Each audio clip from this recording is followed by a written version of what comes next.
je, quand je parle d'ecclésiologie positive, je vois aussi une église qui forme les consciences.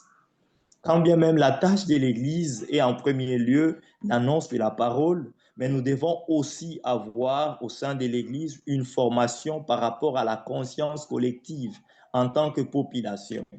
Puisqu'aujourd'hui, la plupart de nos dirigeants se disent chrétiennes, comme pour nous qui sommes en Afrique centrale.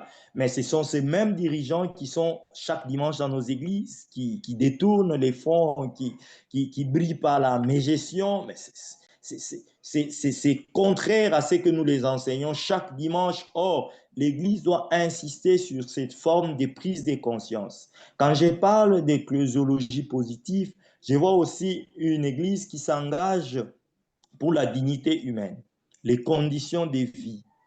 Aujourd'hui, nous avons des conditions de vie qui sont très précaires en Afrique.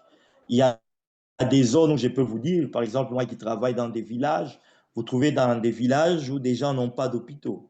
Il n'y a pas d'hôpital.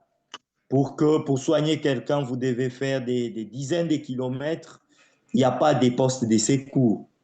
Tout ça, c'est en quelque sorte, et aussi sur le plan concret, si je peux être plus concret, au niveau de nos paroisses, nous devons beaucoup plus nous engager dans l'enseignement sur la justice sociale.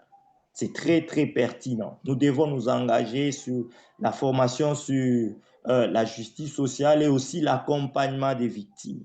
Aujourd'hui, nous avons plusieurs victimes. Par exemple, pour nous qui sommes en République démocratique du Congo, avec ce qui se passe à l'Est, nous avons plusieurs victimes et l'Église doit prêter une oreille attentive par rapport à ce qui se passe pour venir en aide à ces victimes des différentes guerres. Je pense en soi, c'est en quelque sorte ce que je conçois quand je parle d'ecclésiologie positive.